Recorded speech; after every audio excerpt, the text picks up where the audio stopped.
Val, thanks for coming and joining us. My pleasure. I'm hoping to talk to you about some health stuff and just regular life. Sure. I hang out with a lot of dudes all day. And,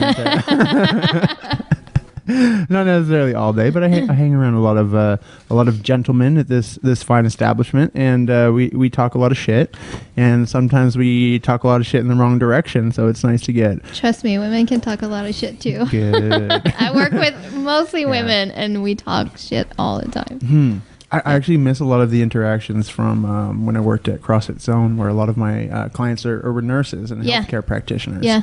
It's a little bit different from where I am right now. But also, I want to introduce Robin Unger. He is behind the other mic. I think I can come in like this here and There he is. and smile. Awesome. He's taking care of the tech, and also jumping in wherever he feels he needs to. And I fucking love his questions because it comes from a different perspective as well. And that's really the whole point of this thing is want to find out different things from different people's perspectives and see what's going on in the world, and hopefully learn a bunch of new stuff. So Val, you were telling me about your new title for your job. Yeah, I'm a research nurse. You're a research nurse? Yeah. And what do you do in research on? So we conduct studies. We enroll patients in studies, and then I see them and I conduct visits because we need to do check-ins with the patients at certain periods of time. Yeah. While they're on the trial drugs, and then I just do that. What does your day look like then when you are working, or what did today look like? I see. So it's a two-part job. So I do the research stuff, and I also do what we call standard of care. So I do see patients that are not enrolled in study and that need care as well. So I'll see patients that have dermatology problems, so skin problem, mostly psoriasis or eczema. Yeah. That's kind of like the focus that I do. So I'll see those patients, and then I'll talk to them about what their treatment options are. And then we discuss how to go about obtaining drugs from the government and the process and applying for pharmacare and just helping them getting coverage for their drugs. Right. And then I also make sure that, like, if they're on a medication that can have some serious side effects, we do monitoring just to make sure that the patient is safe and healthy and the medication is not impacting their life in a negative way. Right. What are types of ways that I guess medications? Obviously, there's a thing that the medication is trying to solve or trying to help with. Right. It's trying to get rid of things that are not good with you in exchange for some other things. Right. Usually. Yeah. Right. What are some of the things that we're trying to do that with, or what are things that happen that you're trying to get around and make sure don't happen with these drugs? So some of them have a high impact on the liver or on the kidneys. So we monitor blood work, make sure that their vitals stay healthy. And if we see a little bit of a change, then we can adjust the dose. And if let's say blood work is abnormal, we'll decrease the dose, repeat the blood work 2 weeks later. And if the blood work is still abnormal, then we get the patient off the medication. Yeah. Gotcha. And obviously anything that's kidney and liver related, we're not doing any drugs or alcohol during this time. You can. You can? Really? Tell me about that. Okay. So it used to be that there's one medication, especially that affects the liver, and it used to be that we would tell people not to drink at all. If you're somebody who drinks on the regular, your liver is used to that. Okay. So it's built up. So your baseline will be normal. So if you drink like a 40 ouncer, you could have a very normal liver going. Yeah. The only thing that I do tell my patients is that the day that you take that medication, because it's taken once a week. So on the day that you take that medication and the following day, try not to drink. Because you don't want to give your liver a double whammy. It gives you a little bit of a spike. Yeah. So Cool. take it easy on those 2 days, and then after that, go back to your regular life. Interesting. And then, of course, keep monitoring the blood work, and if I see any changes, then I'll be like, hey. Yeah. But, I mean, anything like Tylenol. Tylenol gets, what's the word? Not secreted, but it gets processed, if you want, through the liver. So if you take Tylenol on the day that you take that medication, it's going to spike Right. your liver function too. Yeah. So it's all these things that we have to keep in mind. So if I see elevated liver enzymes, I'll be like, hey, have you taken Tylenol the day that you went for your blood work, or what's happening here? Did you have a glass of wine the night before? Or Yeah, good. That makes tons of sense. yeah. For people who are not being monitored, Yeah. how do they go about doing that?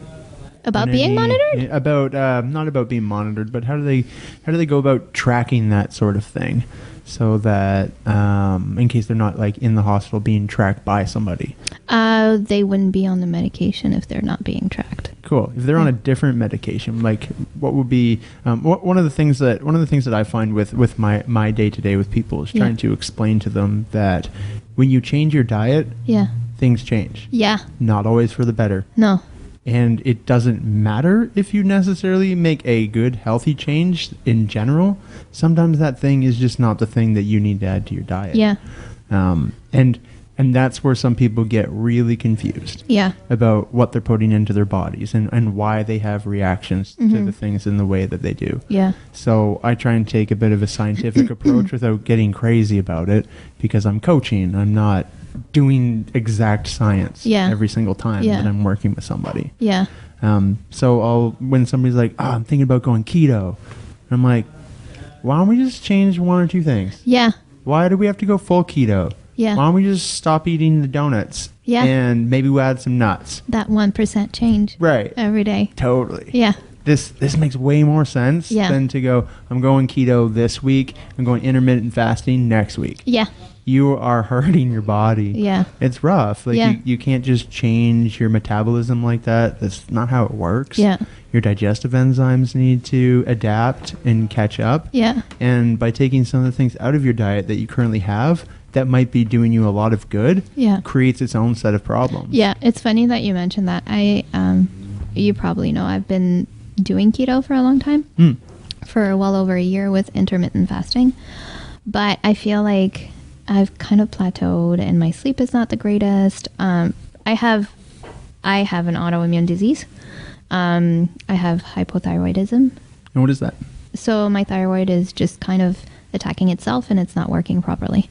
So your thyroid regulates your metabolism. Right. And so been struggling with being overweight for quite a few years, and hence why I work out all the time. And so with my thyroid not working properly, and we didn't diagnose it for many, many years, it also affected my adrenals. Okay. So I have adrenal fatigue on top of my thyroid not working. So yeah. So it's been a long recovery process. So yeah, I've been doing keto, being monitored by my physician. And we recently just decided that I was gonna go back to reintroducing carbs in my diet, and it is an adjustment, definitely. Yeah. Like I can feel it in my gut. Good. Yeah. Kind of. Is it? Do you find that you got your adrenals back? My adrenals are back, but the slightest little amount of stress okay, this is how I handle life. I have 4 areas that I focus on. Yeah. Sleep, physical activity, recovery, and nutrition. Those are my 4 areas. So if one of them falls on the wayside, I make sure that the other 3 are super tight. So like if I'm not sleeping well for a week because I'm stressed out and I'm anxious, I make sure that my nutrition is on point, that my rest is on point, and that my physical activity is on point. Until I can get my sleep back into a routine, and then all 4 go back to the same level. And then if one falls out the window, then the other 3 I tighten until all 4 go back to the same level. That's awesome. Yeah. That sounds like a really good way of approaching it. Like you've created a system. Yeah. And you've created also a system that allows you to build awareness, which is really important. Yeah. Because you're definitely not dealing with things that everybody else is dealing with. So you have to come up with your own way of putting things together so you can keep yourself accountable to actually what's going on. Yeah. I do often find this is that when we're dealing with problems that have to do just with ourselves, is we get a little bit lost in it it's hard to get the right type of feedback. Yeah. And if you can come up with a system like you've done, then you get the right feedback. Well, and you have to be super in tune with yourself and with how your body works and how you react to things. But I've discovered, like, I've done so much research on nutrition. I'm not a nutritionist, but I've always had a really big interest in nutrition. And so just throughout my years, just reading, and I was like, okay, let's do this, let's do that, let's focus on this. And I figured out that for me, the 4 areas really work. And when they're all tied in together, like, I have that really nice equilibrium. And then, like I said, if one of the elements goes by the wayside, then I just make sure that the other 3 are really nice and tight. And then slowly but surely, the 4th one usually comes back. Gotcha. What's an example of, like, a time where one of them was just like wasn't working, and then you did tighten it up? So sleep has been a big issue. I was a shift worker for 12 years. Right. That's tough. Yeah, working 12-hour shifts, days and nights. So I would do 2 days, 2 nights, 5 days off, but really it was more like 4 days off. Yeah, and then you flip to the other one? So like you work your 2-day shift, your 2 night shifts. Oh, okay. And then your last night shift is your first day off. Yeah. So that's why they call it 5 days off, but really. Right. It's it's a wasted day. It is. Yeah, you sleep about 3 hours and then you try to stay up, but you just look like a vegetable on the couch all day. Yeah. So now that I don't work that job, it took me about 2 years to get my sleep pattern back in working order. And I still, like, I was a charge nurse on my unit, and I would always go for the first break, which is like 12 to 1:30. Yeah. 1:30, or pretty much most night, I wake up. Yeah. Still to this day, and I left that job like 2.5 years ago. Yeah. Yeah. Yeah. So the things that you do in your regular day, whether you're aware of them or not, the things that you do consistently, they leave a footprint. Absolutely. Yeah. No matter what they are. And you just said 2 years is the amount of time that it's taken to kind of get it back.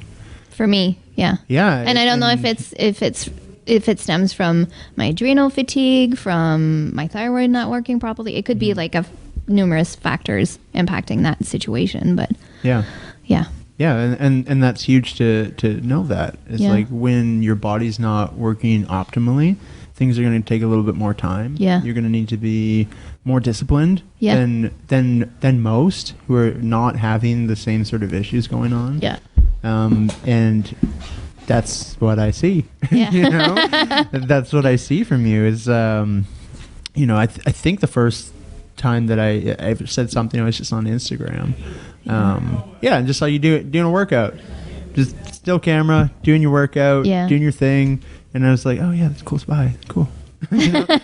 I'll comment and or like. I don't know how that kind of like evolved and happened, but it was just like, oh, like here's a person doing their thing that's super consistent with it. Yeah, consistency. That's huge. Yeah, huge. Because when you're consistent with something, then it leaves a footprint.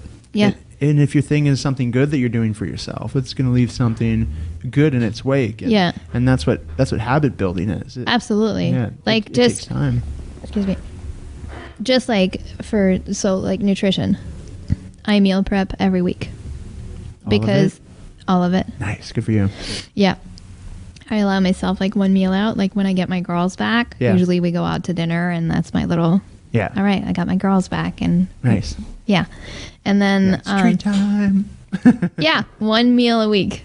That's awesome. it. What do you guys do for your meal? Do you have like a favorite? I love burgers. Burgers? I just love burgers. Where do you go for a burger? So we go to like Red Robin's. Red Robin's the spot for the burger? Well, because they're little. So they have, there's food there that they eat. Yeah. Mind you, last weekend or the week before, I took them to Romeo's. Yep. And it was when I decided that I wasn't doing keto anymore. So I had my first lasagna in like 15 months. Yeah. It was delicious.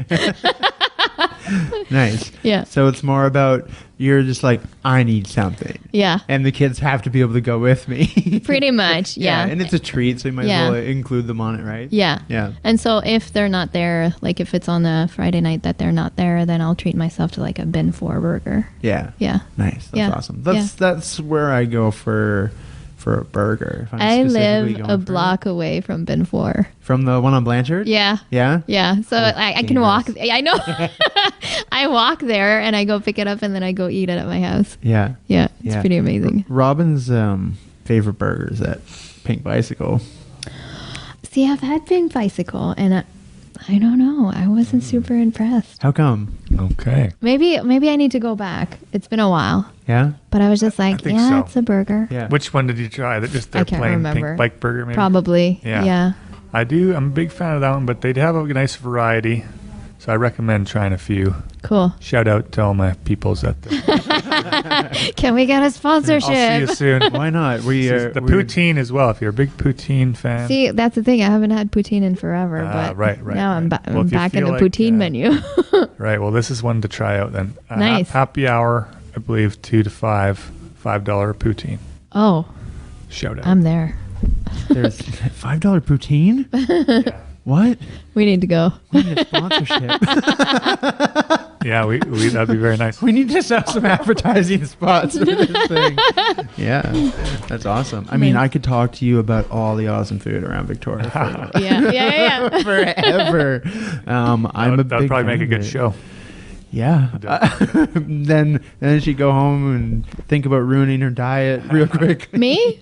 Nah. No, you're good. You're No. solid. Yeah, I am.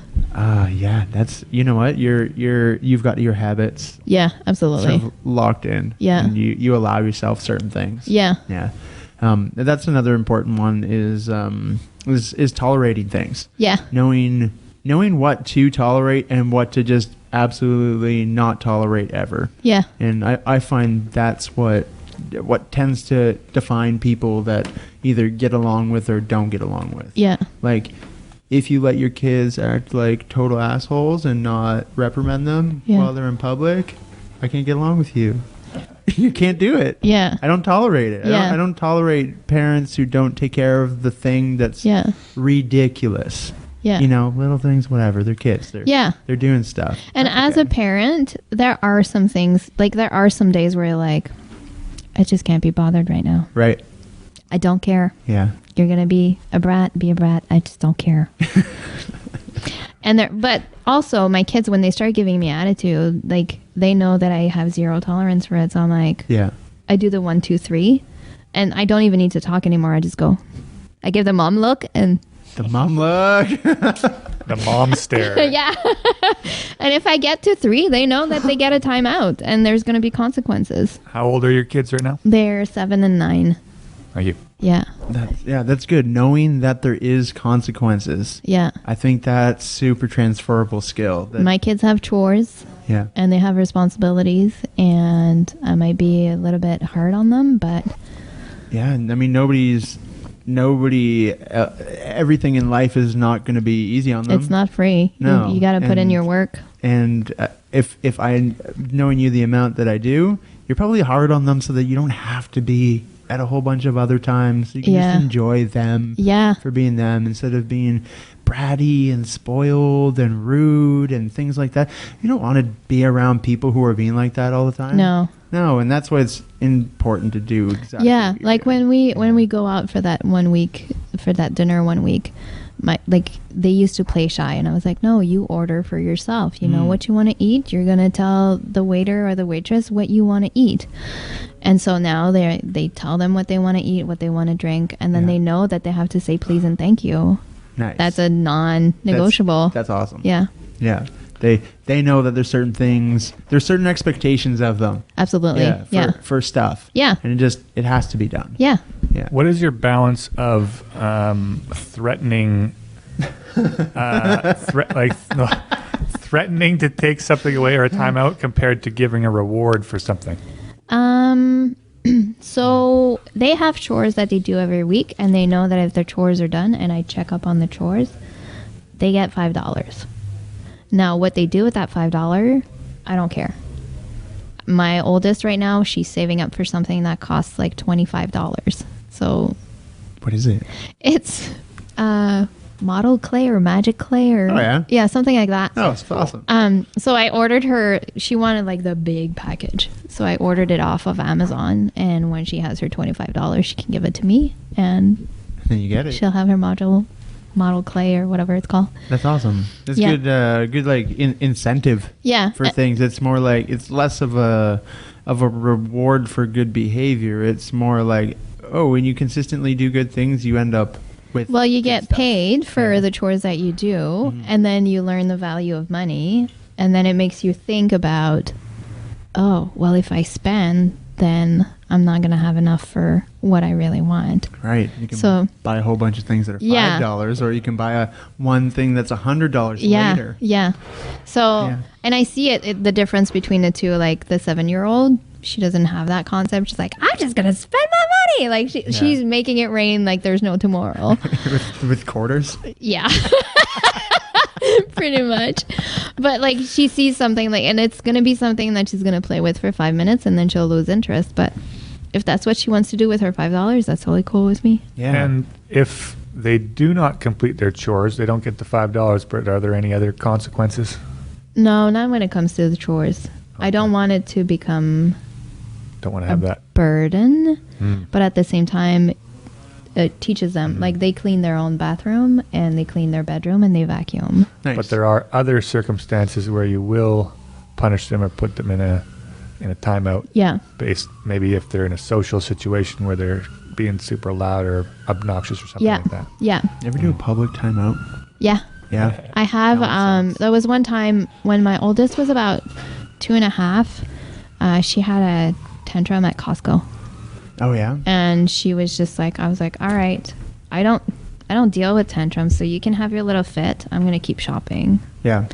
I wasn't far. I was like the row over, and I could see her through the pallets of like crab at Costco. But she was just sitting, like she was trying to be defiant, and she was sitting down on a pallet, and everybody was like, yeah, that little kid is all by herself. I'm like, it's okay. I'm here. I'm watching her. Yeah. I got this. We're just having a tantrum. And you know what's the other part of that bit too is when you sit a child down in a spot, even if you're not watching it, how many people are looking and being like, oh, this child's by themselves? Yeah. There's enough people that are looking, and it's very I don't know if this is still something that happens as much, but raising a kid takes a community of people to do. It does. Yeah, and it not only takes a close community of the people that you know, but it takes the public to be able to deal with it in a reasonable way. It's a fine line between overstepping your boundaries. Oh, well, I mean, there has to be some forgiveness on the part of people who aren't dealing with children on a regular basis. Like, there's a kid screaming in the supermarket and mom's ignoring this for now. Maybe that's the right way to go about it. Yeah. You know, and maybe sometimes it's the type of thing where, you know, the kid looks at you while they're crying. Yeah. And you're like, it's okay. Yeah. You know? That's where I've got a question about that. I was in Capital Iron recently, and there's this little kid who wanted a model car and was screaming and wouldn't go because his mom wouldn't get it for him. And I was kind of happy to be going by, and I took the initiative. Maybe it was unnecessary, but I told him, like, well, if you want this toy, you got to do some things for your mom and save up some money for it. And he didn't really pay me too much mind. Yeah. But his mom kind of seemed to give me a bit of like, thank you. Yeah, probably, yeah. And then they compromised on letting him hold the toy for a little while. And then all seemed to be well after that. But I don't know if my statement made any difference. But in that circumstance, would you say that was a warranted action? Absolutely. Okay. I think like also giving choices to your kids, that solves a lot of conflicts. Mm-hmm. How do you give choices to your kids? Like, what's a good example? Instead of like, so when they were younger, I would say you have a choice between that outfit and this outfit. And did that go well mostly? Yeah. Nice. Yeah. And now they dress themselves. I don't really care. Yeah. They have the worst school pictures because their hair is always a mess and they're wearing their favorite outfit. But I think that looking back, they'll be like, oh my God, I used to love that shirt. I wore it all the time. It's dirty. I don't care. Yeah. I don't know. I'm not one of those moms. As long as they're comfortable in their own self Yes. that way, then that's good. Yeah. Absolutely. Yeah, I actually think that's for me, that was a great way. I always felt like I needed to dress up a bit for what I was doing, no matter what it was, whether it was like picture day or just like another day of high school or certain things. But what I've found more valuable than anything is just actually wearing the clothes that I'm comfortable in. And sometimes just go and put them on and has stupid combinations that don't make any sense. But they just feel comfy at that time. And I look at myself and I go, I guess that's it. Yeah. Here we go. I'm in track pants and like tank tops as soon as I cross my threshold at home. Yeah. And I put on my slippers because that's what I'm comfortable in. Yeah. 99% of the time. If I didn't have to go out to the world. That's what it would be. Yep. Yeah. Yeah. It's good. They fit. They're like they allow you freedom. You're not restricted by how you're moving, and for people who are physical and do those sorts of things, they notice it. Yeah. Like from gym clothes, which is usually like shorts and a tank top is pretty standard for the gym. To be able to move around in that and feel the freedom of that, that feels really nice. Yeah. To be able to go and do your groceries and have your pants fit. Yeah. You know, or not be restricted to bend down and tie your shoe because your belt is in the way. Or your belt's in the way. That's a good one for sure. My dad used to pick me up from high school wearing his cycling tights all the time. Oh yeah. And I'm sure he was comfortable, but I wasn't happy about that myself. What else do you do? Do you have any other funny outfits or things that he would wear? Or outfits. Strange habits like that? Well, if he would give out carrots and apple slices for Halloween. Okay. So he was that kind of guy. So you got your house egged every Halloween? He calls himself a green neck instead of a red neck. So oh my gosh. He's a pretty eccentric guy. Felix Unger, shout out if you're listening. He used to formerly known as Robert Unger, but he prefers to be called Felix now. Okay. Do you so anyway. Did your dad wear any funny things? My dad was what I like to call a professional pill pusher. Yeah. He was a pharmaceutical sales rep. So he wore suits. Uh-oh, we got someone outside showing their displeasure. Oh dear. So he wore suits and ties and dress shoes. Was that weird or abnormal for like certain situations or nah? It was just how I grew up. Yeah, it's just how it was. Yeah. Yeah. Yeah, it didn't matter. That was just dad. No, it didn't matter. No. Okay. No. Good. My dad used to wear sweatpants all the time. Yeah. That he always felt he had really long legs. Yeah. However, he would just jack his pants up too high. That's so it. His waist started up here. Yeah, he was under the impression that that's where his waist was. Oh, And okay. no matter how many times we tell him where his fucking waist was, he didn't care. It was just like, it was an argument. It wasn't I just like my pants this way. I'm wearing them like this from now on. But it was a complaint of he can't find long enough pants. And then you just look at where the waist is, and you're like, you could gain 6 more inches in length just if you lower them down a bit. Put them where they're supposed to be. And so what he would do instead of that is he would pull up his socks and tuck his pants into them. So he had his t-shirt tucked into his sweatpants. All the way up to here. Super high. And then he had his super high sweatpants ankles tucked into his super high socks. Nice. Yeah. Wow. And it made him look like he had a very tiny torso. Yeah. It's a head. Is he and a still waist. dressed like this or? No. No. No, not at all. Okay. He dresses like a respectable human. I saw him wear a pair of jeans When did that and a shift? suit jacket. The actual answer to that is probably shifted when he was looking for a new partner. Yes. Of course. Yeah. Yeah, Yeah. that was the one. That would put you some self-reflection. Like, wait a minute. Are women going to like the nipple-high pants? With the Right? How are we going to get away with that? Yeah. You're 50. That's one problem.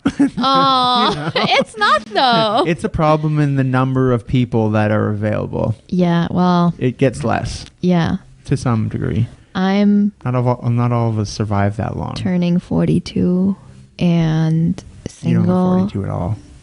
I do. No. I got the gray going. That's great.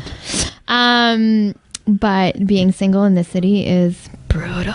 Is it because it's small or because you know a lot of people? It's small. I don't know a lot of people. You don't know a lot of people? No, Okay. I don't go out much. So like the people that I know from when I used to go to CrossFit, Yeah. that's about it.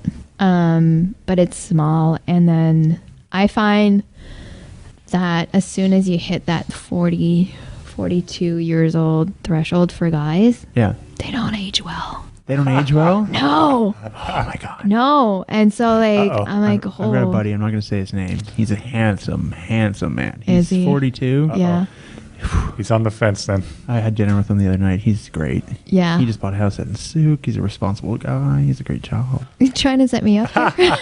Just advertising without saying his name. No, I don't want to know. I'm gonna be super embarrassed.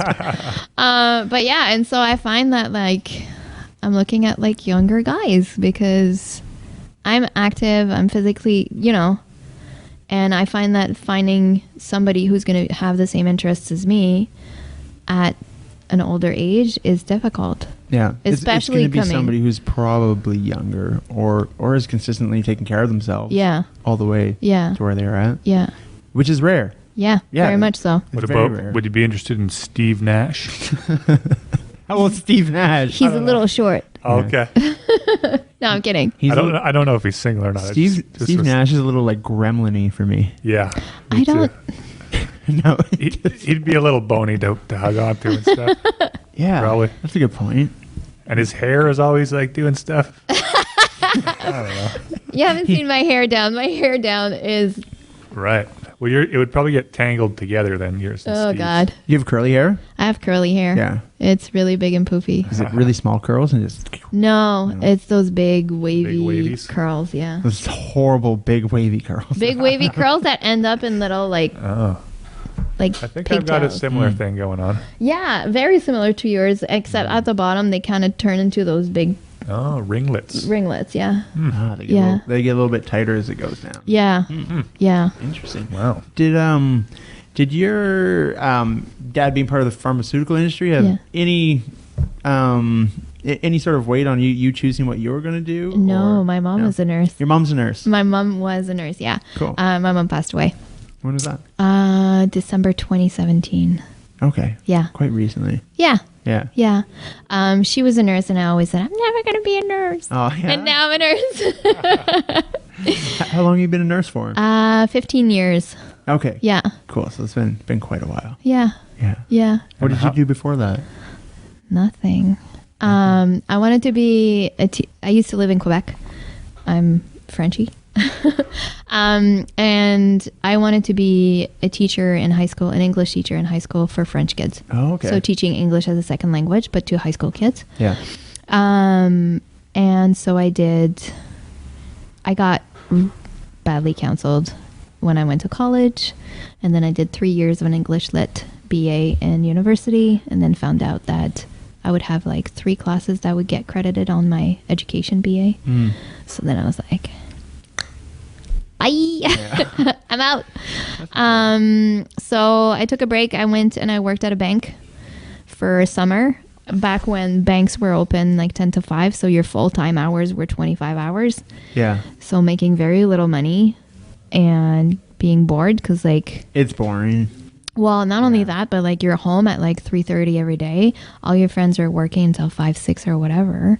Right. So I was like, okay, I need to do something with my life. And then for some reason I chose nursing. And my original love in nursing was NICU, so neonatal ICU. So intensive care unit for premature babies or babies that are born with health issues. Okay. So I did that for 12 years. Gotcha. And why did you want to do nursing and not something else? Was it, I don't know. I don't know. I don't recommend it. Don't recommend it. No, because it's hard. Yeah. Nursing in the hospital, working those 12-hour shifts, and being in a high-intensity unit, Yeah. it's stressful. It is stressful. When- I've been when- in it Yeah. enough to know that it's silliness in there. So you watch like the TV shows in Grey's Anatomy, and it's always the doctors. Well, it's not always the doctors. It's the nurses. Yeah, it's pretty much usually not the doctors. Yeah, the doctors are there for 15 minutes in the morning when they do their rounds. Yeah. And then they come if there's an emergency. But other than that, it's the nurses. Like, you know, resuscitating babies would happen very frequently. Yeah. Because they stop breathing and their heart stop. Yeah, they're just learning it. Yeah. They're not getting it right. They don't know what you have to give them caffeine. Did you know that we give caffeine? I didn't know that. Yeah. Wow. Yeah. Because it ups their heart rate? Like intravenous, though? Or intravenous. There's a Here's coffee. a little cup of coffee, buddy. Here's your espresso shot. Hey, buddy, you need a little shot of coffee here? Do you prefer Starbucks or Tim Hortons? Well, we have it oral for the older babies. Right. Where it comes in a liquid form. Okay. But for the smaller babies, it is IV for sure. Yeah. Wow. Yeah. And that just increases their heart rate or gets some adrenaline. It increases their heart rate. It increases their central nervous system. Oh. Okay. And so this way they don't forget to breathe and their heart rate remains consistent. Yeah. And is it anything to do with blood flow as well? Like it thins the blood or anything like that? No. No shots of alcohol for that? Like no, nothing. Little one? Okay. No. One of the topics I've been very interested with lately is with breathing. Yeah. And what I'm finding often is we're just not doing it. No. And that seems like a fucking silly thing to say. Yeah. But when I'm watching people, they don't breathe. No. Robin has his own problems with breathing. Maybe you could tell us a little bit about how you breathe and what you can do. Sure. And let me just flip over to my... Oh, should I go to the upside down cam? Pick a good one of yourself. Okay. Well, due to my injury, which is I have a C6 spinal cord injury, I don't have control of my muscles in my ribs at all. So I can control my diaphragm for breathing, but I don't have like the rib muscle capacity to get a full breath in. So I kind of have to... When I lean forward, I can breathe a lot better because it's kind of everything's compressed in, and my diaphragm's pushing off my organs and such. But if I actually lean back like that, I would lose. I could actually pass out after a short while because I'm not getting that same oxygen. So you're only getting the belly breath. You're not getting the and chest luckily I have and the a pretty sternum. strong diaphragm. And in what I've understood about it, from what he just said there too, is that he has to have to actually lean on it to feel the resistance of it to get it to work. Without the resistance, it's challenging to make it work. Yeah. Yeah. But yeah, in terms of like breath, at an infant state where you haven't been using your lungs very much, it's like it's you're almost having to remind them by giving them caffeine to do that. Yeah, and when they do stop breathing, you just tickle their feet. It's true. Really? Yeah, when they have Suggest periods, I do this with my clients. you can flick their toes, just a little gentle flick on the toe. Yeah. Yeah. Huh. Interesting. Something that small, eh? Yeah. That's crazy. Yeah. And so that's why it makes me laugh. Like when you watch Grey's Anatomy and then they're in the NICU and they're like, the nurse is standing at the bedside and she's like, doctor, the baby's not breathing. I'm like, just flick it. You're fine. Just flick the baby. You're fine. This is bullshit. It's Yeah. so much easier than this. You Yeah, don't have to go it's get somebody else. No. No. No. Nurses take care of a lot more than we think they Do you do. think Yeah. that's like something to do with a nervous system reset or something? You're like, bam, you give them, or why? Well, it just kind of like shocks them, Jolts and then their they're like, systems oh enough. yeah, okay, Right. now I gotta breathe. Yeah. Huh. Yeah. But yeah, it's a really common problem with people who are inactive all day. Yeah. Especially anybody who's just not that they're just sitting. It's not that you're sitting. It's how you're sitting. Yeah. And it's what you're doing while Yeah. you're sitting. If we're slowly over the course of our day ending up down here, the capacity of our lungs is reducing. Yeah. And the chances that you're already breathing with a diaphragmatic breath is really, really low. Yeah. But if you're getting, let's just say something like you're getting a half of the oxygen or breath that you usually get, or you should experience if you were walking around all day, Yeah. you're getting half the energy. Yeah. You feel tired because you're not breathing, and the reason that your metabolism is going so poorly is because you're not breathing. Yeah. It's not that you're not sitting up straight. It's not that you're not doing any of these other things. It's that your breath moves you so much. Mm-hmm. You don't realize it. Yeah. And often I'm finding people who come in to see me for their first session, I'm just consistently starting to just do breathing with them. Yeah. And people were like, oh, like my abs feel tight. And Yeah. my pelvis and my back are feeling things. And I'm like, right. They should. That's your body working. Yeah. You know, it's your body kickstarting and starting to do the things that it's supposed to. Yeah. When we're drawing in a breath, we're stimulating our organs and we're moving them around. And the nervous system that goes up and down the side of your spine. The only way to stimulate that from the inside is by using your breath properly. Yeah. And the way to do it from the outside is either by strengthening your muscles or by getting a massage. Yeah. But there's two sides to that coin, and we need to start paying attention a little bit more to what's going on inside of us. And breathing is a good way to just start that off. I find it's funny that you talk about this, because if I'm having a hard time falling asleep after I do all my bedtime routine, I find that I spend some time just taking like 10-second in breath. 8 second in, 10 seconds out, 8 second in, 10 seconds out. And I just do that consistently, and eventually I fall asleep. Yeah. And it's just that rhythmical breathing. That's right. You're rocking yourself to sleep. Yep. With a breath. Yep. Yeah. Totally. Good. Yeah. That's definitely the way to do it. Your breath is a powerful tool. Yeah. And the fact that we don't even know how to start using it sometimes is really kind of sad. If you're drinking coffees and you're not taking breaths, get out of here. Yeah. like you need to start changing up what you're doing. Yeah.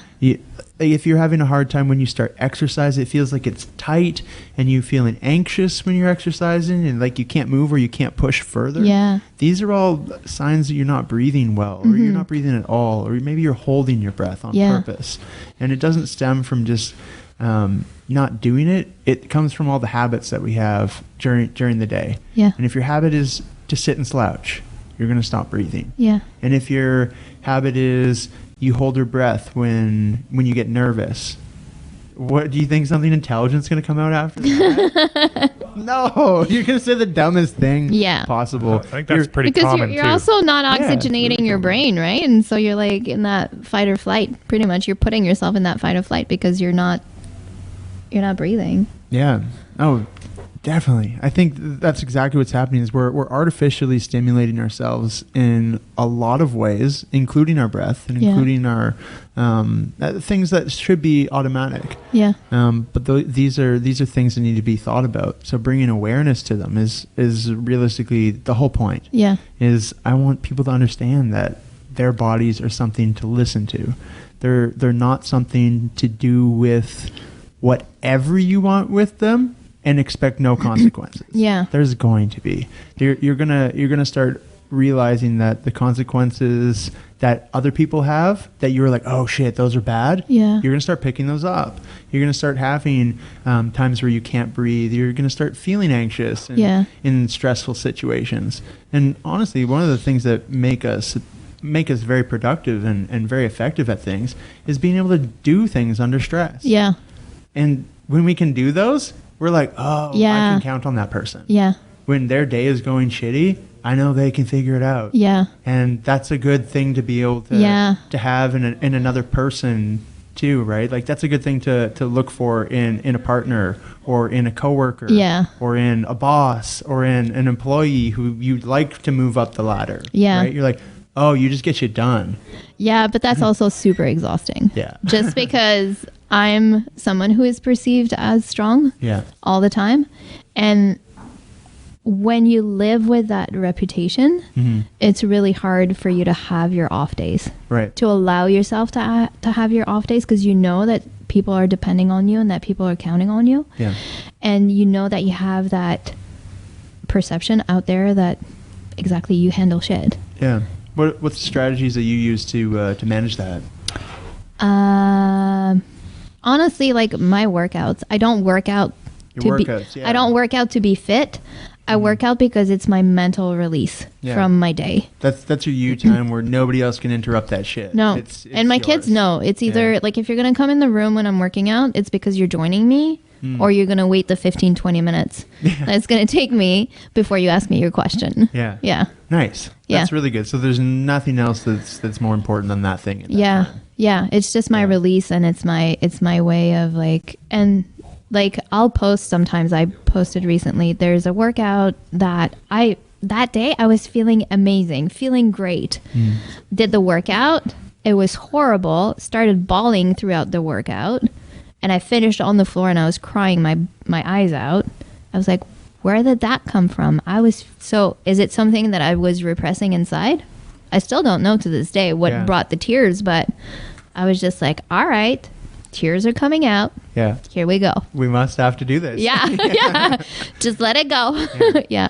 Yeah. That's cool. That's cool to kind of understand that. It's like, our bodies might not do things that make sense. Yeah. And our emotions don't always make sense. And when we start exercising, it's an awareness building tool. Yeah. It's not just for muscles. It's not just for mental health, but it's using what we have to understand it better. Yeah. And it can either work for us or it can work against us. You were talking about breathing earlier, and it made me think, so like doing CrossFit, I breathe, and I breathe heavy, and I make like grunty noises all the time. Yeah. Now what I'm trying to work on is being comfortable when I get uncomfortable with my breathing. So trying to push that limit of that, because normally, like, if I get to that point where I get super uncomfortable breathing, then I'll stop and I'll take a break. Yeah. Whereas now I try to push a little bit harder and see, okay, is it really my breathing, or is it my mental state that's telling me, you're getting uncomfortable, you might want to take a little break? Yeah. Yeah. How do you know? Just try, give it a try. That's it. That's the only way to know. That's the only answer. Yeah. Is you're like, oh shit. Yeah. I gotta know. Yeah. Yeah. Like, okay, today I had to do, it was 1 minute toe taps, where you just tap the dumbbell. You kind of kick the dumbbell. Yeah. So 1 minute toe taps, 20 dumbbell snatches. Yep. Alternating, and then 8 burpees. Nice. So repeat. For how long? 16 minutes. 16 minutes. Yeah. So that's some awesome working out. That's for sure. Yeah. The goal was 6 rounds, and I was like, easy. I got this. I'm gonna do this. No problem. Yeah. I got the 6 rounds, and I couldn't finish the 7th round. It was just a wall. It was just a wall. And then I was like, you know what? Normally I would have taken a break. I would have done my burpees 4 and 4. But today I did them all 8 and 8. Because I knew that during the toe taps, that's when I could recover with my breathing. So I was like, just push a little extra on the burpees and then recover on the toe taps. Nice. Yeah, one of the things I love about workouts like this is that there's a strategy. Yeah. You can come up with a strategy. Absolutely. Yeah, that suits your needs. Yeah. And then once you've done that enough times, you can be like, oh, I'm going to play with this Here's how I'm going to break it down. Yeah. And you're like, you were mentioning, you did 8 burpees instead of breaking them up into 2 4s. Yeah. Right? That's a time that you challenged and pushed yourself within a workout. Not the entire workout. No. But that was that 1% that you were talking about. Yeah. I'm going to choose one thing, and I'm going to do it a little harder than I normally do. Yeah. And see what happens. Yeah. And if it doesn't go well, so what? Yeah. Who gives a shit? Yeah. That's the attitude that I enjoy. Yeah. It's something that gets me through so many things. Yeah. All the time. Today, 50 times, I bet you. Yeah. Yeah. I'm like, this is hard. I don't want to have to do this right now. Yeah. But if I do, it's got some very positive benefits. Yeah. Down the road, it's going to pay off. Yeah. Yeah. And I was having that little tiff with my girlfriend on the phone. Yeah. And I was like, oh, I got to get this done, because if I let this stew, this isn't going to be good. Yeah. And I'm like, I'm obviously aggravated with how this is going. Yeah. I'm not angry. I'm not mad. And I could tell that she was aggravated with how this is going. Yeah. It's like, we got to get back on the same page on this. And I can be that way with my patients too. I have a patient who's morbidly obese. He was above 500 pounds. And he's on one of the medications that I need to monitor him like every 2 weeks or so. With some patients, I can do phone call monitoring. So I'll give them a call. I have the results of their blood work. Yeah. I'll give them a call. How are you doing? How's your skin doing? Any side effects on the medication? It's quick. It's done. And then I talk to them in 2 weeks. Yeah. With this guy, I told him, I said, I could do a phone call with you, but I said, I want you to come in. Because it's probably the only exercise he does that week. He doesn't live he doesn't live too far from the office. Nice. So he walks. Nice. So you give him a little coaching. Yeah. Yeah. Get up. I'm a bit of a ball buster. Yeah. But but you're doing it because you need him to do these things. Yeah. And it's an accountability for him. And then last week he came in and he was like, for the first time in 3 years, I'm below 500 pounds. Awesome. So I was like, keep doing the good work. Like, you're doing it. Yeah. Yeah. You know, I'm into that like slightly manipulative behavior when it's in somebody else's like interest. Best interest, yeah. Yeah, and it's not going too far. And I'm honest with him because I told him, I said, here's what we could do. Here's what I'd like to do, and here's why I'd like to do it. Yeah. And he's like, yeah, okay, I'm in. Nice. So we agreed that he would come in and then he would walk to his appointment and walk back home. That's sweet. Yeah. Yeah. That's exactly what I do with people. Yeah. In my job. It's like, what do you want to do? Oh, you want to lose 30 pounds. Yeah. When do you want to lose it by? Yeah. Oh, this time. Cool. Here's the prescription for doing that. Yes, exactly. If you take 1, 2, and 3 and you add them up, they equal 6. And this is how it works. It's linear. Yeah. There's no bell curve on this thing. If you stay with it and you're consistent, this should be a very linear progression for you to getting from point A to point B. Yeah. And if it's not, that's because of the inconsistencies that are happening around your life and around the other things that are going on. The 4 elements. Yeah. It's because some of these elements are falling out. Yeah. Yeah. And the reason why you can't get there as fast as you want to is not because you don't have a trainer. Yeah. It's because maybe you're not even aware of what these 4 elements are. Yeah. And maybe you're not aware that because you're not prepared in your day. Yeah. That it makes things that much more hectic. For you mentioned that you make all of your meals ahead of time. Yeah. That is one of the biggest things that people come and they tell me, they're like, I don't have time to eat. I'm like, you don't have time not to eat. Yeah. You're going to have less time if you don't eat. Yeah. You're going to have worse time if you don't eat. Yeah. And everything that you do is going to go much more poorly if you don't take care of that. Mm-hmm. And then they consistently say, I don't have time. And I'm like, cool. Well, guess what? I'm going to make you all of your meals for the next 4 weeks. How do you feel about that? They're like, what? Yeah. I'm like, right. Would you do that? And they're kind of like, no. I'm like, the problem is that you don't want to eat. Yeah. It has nothing to do with you coming to the gym. Yeah. It doesn't have anything to do. What's going on? And it turns into a conversation about, why don't you want to eat? And the thing is that once you have your meals all prepped in the fridge, it's a lot easier when you get hungry or when you're tired. You just grab a container, you empty it on your plate, you reheat it. Yeah. And then you have something that you know that's going to fit your goals or follow that life plan that you have for yourself. Yeah. And those healthy habits are accumulating, again, that 1% every day. Yeah. Gord, you'll be happy to know, sorry to interrupt, my friend who I spoke about earlier, she makes her own meals. So she makes her own meals? She's already a meal prepper. That's good. Yeah, cooking is a part of life. Yeah. You got to be able to know how to take the things around you and put them in your food hole. Yeah. And create energy out of them. Yeah. Yeah, and know what feels good and know what tastes good and, know what tastes too good. Yeah. That's huge because we're trying to trick each other all the time with, like, what tastes good. It's like deep fried Mars bar, delicious. Never had one. Its texture's out of this world, too.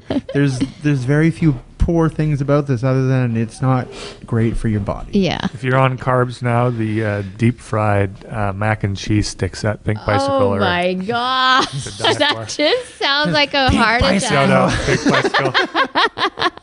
Looking for the sponsorship coming in. All I need is 1 burger a week. Nicely done. Yeah, that's awesome. Yeah, and so, like, for that example that I gave, is like, what if I made all your meals for 4 weeks? Yeah. Guess what happens, even if they say yes? At the end of 4 weeks... Well, because they didn't learn anything. No, they didn't. Because they didn't do it. Yeah. Yeah. And that's what people need in that situation is like, okay, we need to find a way of creating accountability for you and your nutrition. Yeah. And that's a hard one to do. because I can't just go and step into their kitchen every Monday and say, eat this and don't eat this. It's like you need to find somebody who's gonna eat with you. Maybe you need to schedule just a dinner date where you're cooking food. And even if it turns out horrible, that's what you end up eating. Or could it be like before we were talking about small steps? Could it be you recommend maybe you can give them a recipe that's very healthy that they could make once a week. Definitely. And start off with that as a single. That's part of it. Yeah. What I was going to get to on that was as part of part of it has to be the accountability. Right. So when they take on starting a new thing, it helps if it's a social accountability from somebody else that they know or that they care about.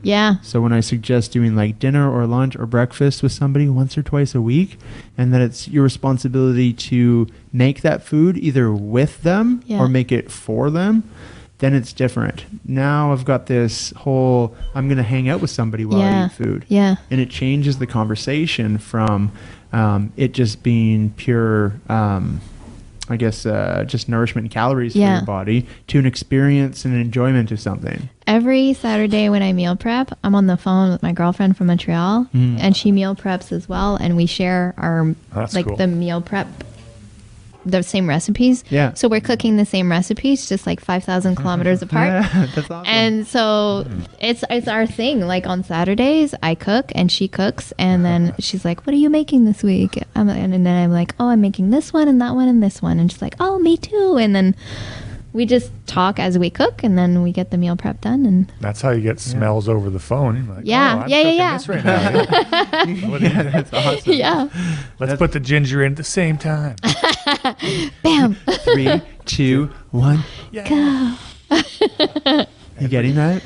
But it works. Like, it totally works. And she said, she's like, because there was one point where we were kind of not doing the meal prep anymore, and I was still doing it, but then she wasn't, and she's like, "Oh, I kind of missed that." And I'm like, "Well, then let's do it. Let's get back on it and let's do it." The consequences of not meal prepping was that you kind of feel lonely. Well, we would still talk. But then she was like, "I don't know which recipes to make. I have no idea." I'm like, "You have a full year of like meal plans that we shared together. You just pick like recipes out." And she's like, "Yeah, but it's not the same." And I was like, she got into a rut of some kind. Yeah. So I just brought her back to the meal plans, and now we're doing that. Yeah.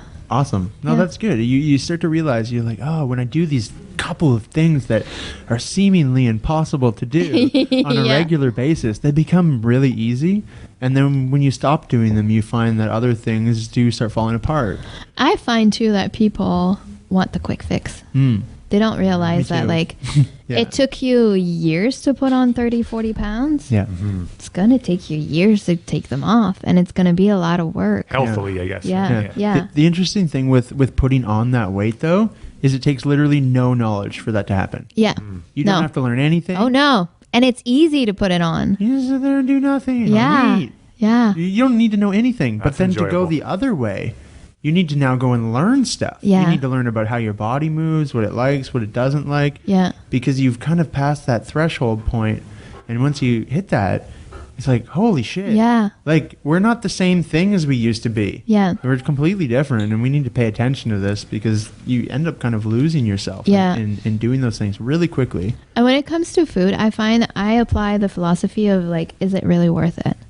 So I have my one cheat meal a week. Now, that doesn't mean that all of the food that I have at home is super healthy, because my kids, I don't impose it on them. So they eat their snacks and their chewy bars, and they have like prepackaged stuff that they take to school, and that's totally fine with me because they don't have any health issues. So that's great. Good for you, kids. Are you meal prepping for the family at all, or just yourself? Just me. They don't eat my food. No. My oldest, they don't like it, or they try it. My oldest one will try a little bit more stuff. My 7-year-old, if it's not orange, she doesn't eat it. Like if it's not Kraft Dinner or like she eat carrots and oranges, and she eats carrots. She doesn't eat oranges. She likes her carbs. She's a carbivore. Oh, yams. Yeah. They're orange. No, she doesn't eat those. Oh, man. Yeah, she's still very picky about food. yeah. How old is she? She's 7. She's 7. Yeah, but I'm hoping that just by osmosis they'll learn. Like my 9-year-old now, what she does on Saturdays is while I'm cleaning the dishes from, let's say, my first dish that I cooked, she chops and she preps the veggies and like the produce for the next recipe. Yeah. So that helps me. And then it gets her involved, and then she's like, oh, this smells good. Can I have a taste? And I was like, yeah, for sure. Yeah. Sometimes she likes it, sometimes she doesn't, but at least she tastes it. Gotcha. That's good. But yeah, and I find I can't remember. Oh yeah, so I ask myself, is it worth it? Right. Is it gonna bring me joy? Is it gonna be worth it down the road? And sometimes, like, I'll have, my thing is a square chocolate, like dark chocolate.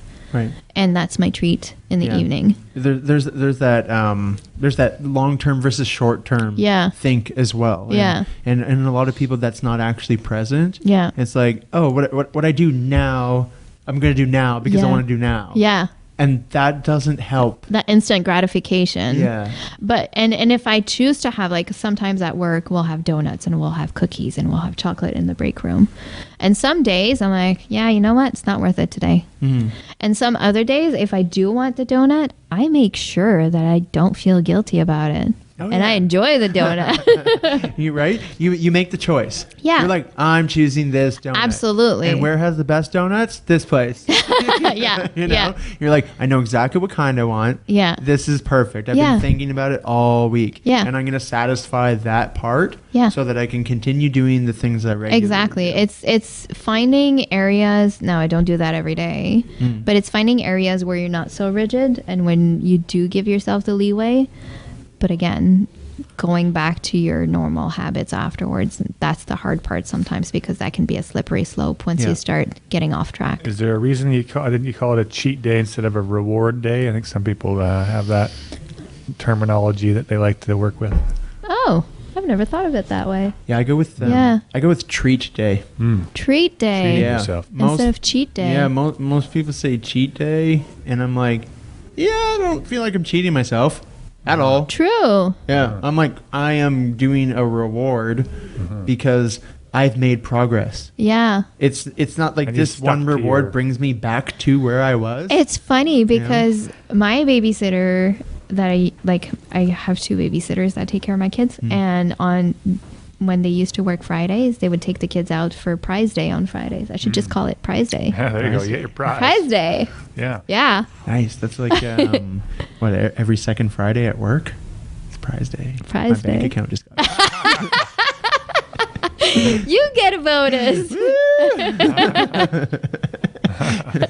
yeah, prize day's coming. That'll be good. Yeah, as long as it's not a surprise, the bad way. Right. It's like The lower negative kind of prize day. oh man, I thought it was going to be this. Yeah, I worked 8 extra hours and I got 20% more taxes taken off. That's always brutal. Like, what happened? Yeah. It's always a surprise. Yeah. It's not pleasant.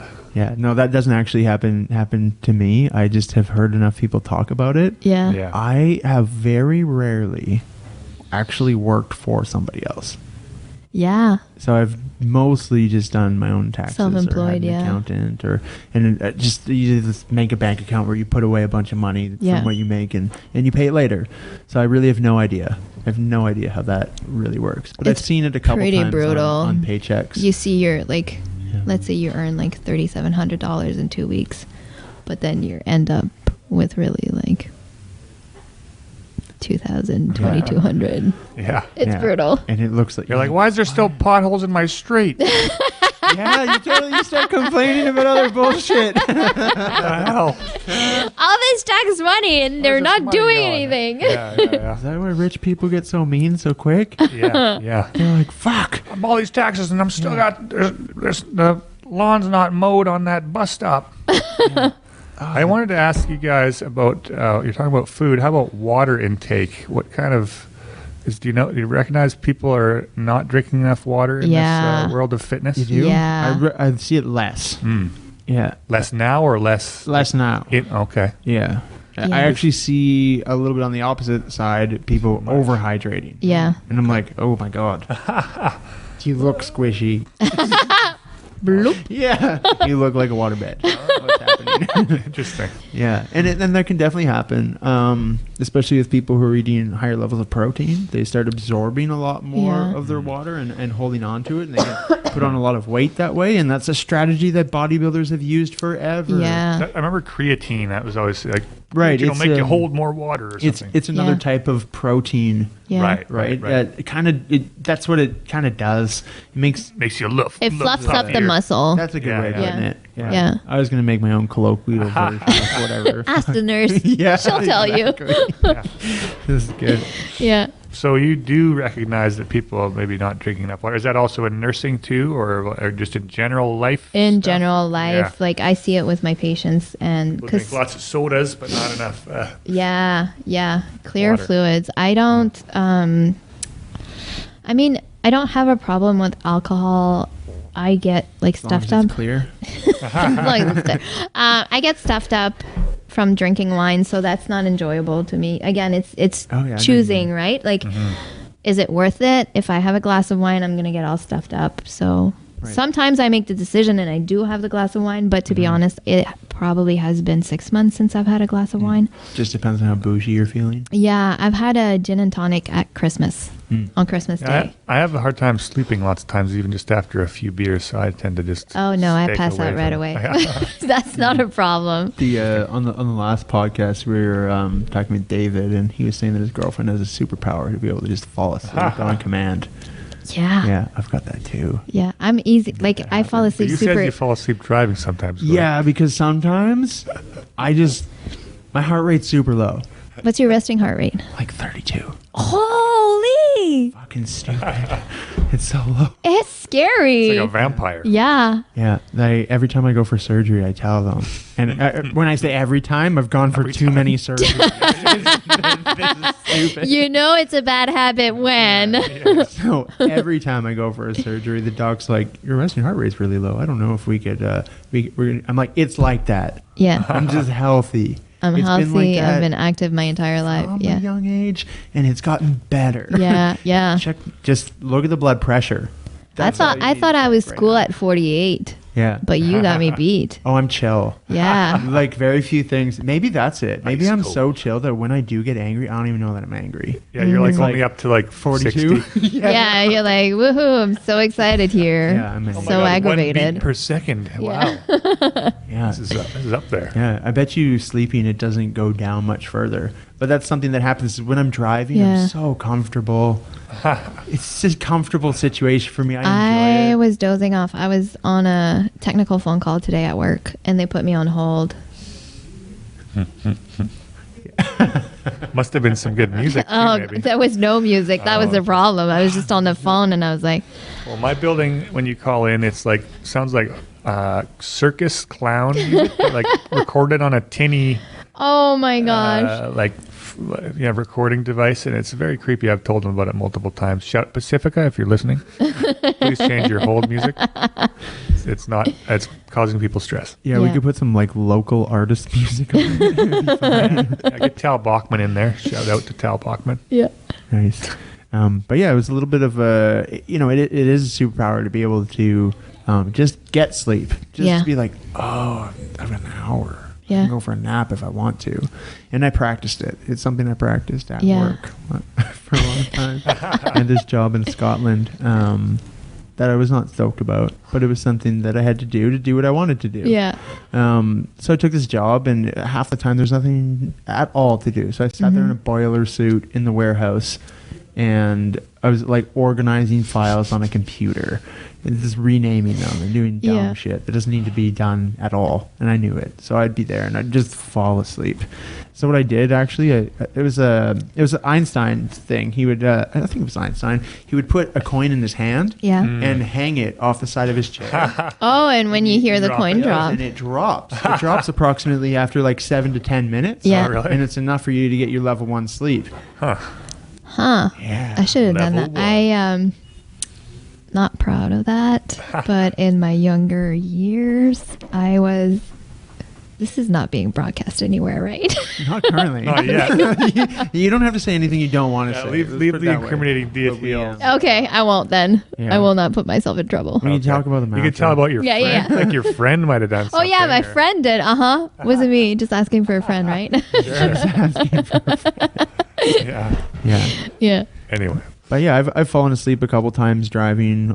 Once I definitely almost died.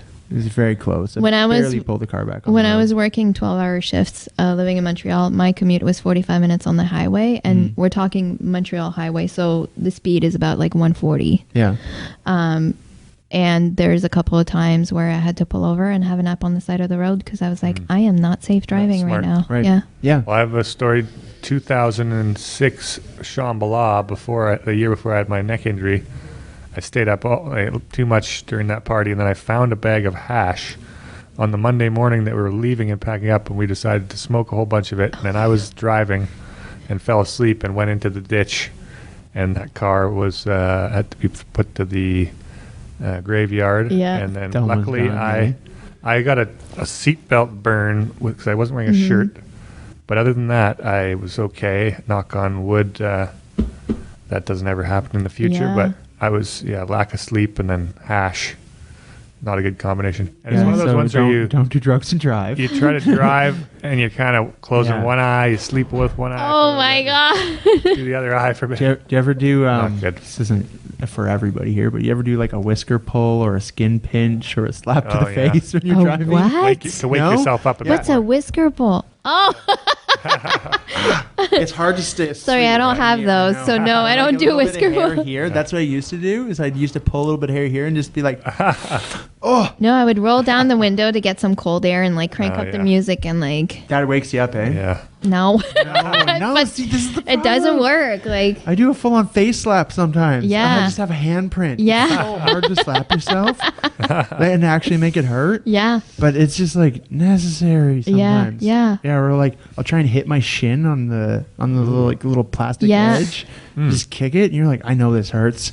And just smash it, so you're like, oh, okay. Yeah. This is sobering. Yeah. And in the way of sleep. Yeah. But sometimes like you can't plan for everything. Like, No. I ran into a 3-hour traffic jam going up the Malahat, and my commute back was like 5 hours. And I was Oh, God. bored and exhausted. Yeah. And there was a car in front of me, and I just slowly crept into it and barely bumped it. And I was like, oh, shit. Oh, it's a smart car, and I drive a truck. So Oh, whoops. Ooh. there's a Bumper little cars. bit of a bump. Yeah. Yeah. That's for sure. A bit of a ding. But yeah, it's like, damn it. That's the first time that something happened when I Yeah. fell asleep. Yeah. The other time I was just driving from rugby to soccer. Yeah. And I was tired. And so as I was going, I almost went into the ditch, and it would have been death. Yeah. Yeah, the ditch I- was like 10 feet tall. Yeah. I would sleep on red lights. Oh, And boy. then Oh, yeah. wake up when somebody would honk behind me because the light turned. Yeah, that was my commute going home in the morning. I have a friend in Kelowna who fell asleep at a light, and then the cops came to knock out his window. And, hello, sir. You seem to have stopped at this light. Yeah. Can we? But sleep deprivation mimics Colorblind.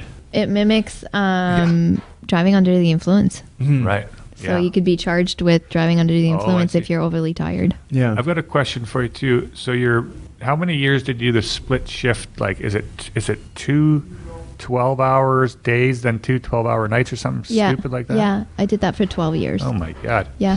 And I don't understand how, in a healthcare field, those in management can justify having their workers do this type of split shift work. I don't understand Is it that something we have to either. bring Yeah. maybe John Horgan in to talk about? I don't know. I mean, it's stupidity. we are well-paid nurses. Well, let's sure, but- face it, but it's not But an what does easy that job. mean when you're not well treated? Or well, It's our health. Yeah. It's down. Like, there's a reason why my hair is so gray. yeah, I believe it. Yeah. Stress. Yeah. You're like the Obama of the healthcare. The nursing. The nurse Obama. Yeah. Nurses age like presidents. Yeah, To some but degree. it's a You're really probably right. unhealthy lifestyle. Yeah. Because think about it, like you eat at 3 o'clock in the morning. Right. You go, like in my younger years, to help me fall asleep, I would take a shot of liqueur before going to bed. Because that knocked me out. And then I would sleep. Yeah. Like, that's not healthy. No. Do they do that in the natal unit anymore? A little whiskey. No. Whiskey Little whiskey dip on the thumb. No. no, On the soother. just caffeine. It's like the soother. Caffeine, Yeah. We've moved on to coffee. Flicks and caffeine. This is how powerful sugar is. Again, in an acute, we give simple syrup to kids before we do procedures on them because it puts them into that sugar coma, and then they don't feel the pain as much. Oh wow! So we give them like For what types of things? just like before starting an IV Oh, okay. to numb the pain. Yeah. So you give them like a few drops of like simple syrup in their mouth, and then you give them their soother so that they can suck on it. And then you start the IV, and the baby doesn't cry. They don't feel the pain. Yeah. Oh, They're focusing on the sugar too. But I guess. the effect of sugar is like numbing. Yeah. Yeah. Think about even like how much sugars is in breast milk. Yeah. You're probably like, Yeah. Yeah. Milk. That's why Ted was drinking those 72 gram of sugar chocolate milks here. we gotta Oh. get Ted onto the breast milk. Yes, he's Ew. probably be a lot better for him. It's hard to find. How's a he gonna source, get though. it? Hard to find a good source of that. You can get it though. There's a trainer who used to work across with Zone, Ray, and he would talk about silly things like this too. And he's like, "Oh yeah, I found a source for breast milk online." There is. That's the worst part. But I'm just like, yuck. I'm good. Yeah, It's I'll weird, pass. right? yeah. Save it for the milk babies. from the cow's breast. Yeah, something. Is, I think the weird problem enough for where me. I find that weird is like the problem is you have to taste it. I'm like, if I could inject it, it would be like better. Like, I don't inject things. I mean, normally, I've but- tasted mine, but it was mine. Yeah. Because How I was did it like, taste? it's sweet. Oh, okay. Yeah. Yeah. I was like, wait a second. They're eating it. Yeah. I got to You taste can it. put it in those higher in little sugars and fats. capsules, Gord. Little Shoot a breast milk capsules. We'll put it in a pot, reduce it until there's very little left, and put it in capsule. I don't know if you want to heat it up too much. That might kill some of the good stuff. Yeah, it does. Yeah. Yeah. Or Gotta to have that. evaporate it. Body temp. It's got to be body temp. Yep. Yeah. At the most. Yeah. Yeah. I'm not gonna And maybe do even that. too low might be bad. Or they do refrigerate breast milk, but is that anything? Yeah, you can freeze it actually. Oh. It's good for a year in a deep freezer. I'm a knowledge. Yeah. Oh yeah. How Yeah. This is a good one. For blood, how long does blood get stored for, and how long can it be stored for? I have no idea. Sorry. That's good. Not in the blood work. No, I'm not. I was surprised. I read it at one point, and I was surprised at how little it is. Yeah. The length of time is quite short. Yeah, and that's why you have all those blood banks all the time. Yeah. So it's the type of thing where if you're gonna create a habit and do something consistently, that might be a really good one to like help people out because your blood can't be stored forever. No. And I know quite a few people who do that or have done it a few times, and I don't know what the experience is like here, but it's quite quick.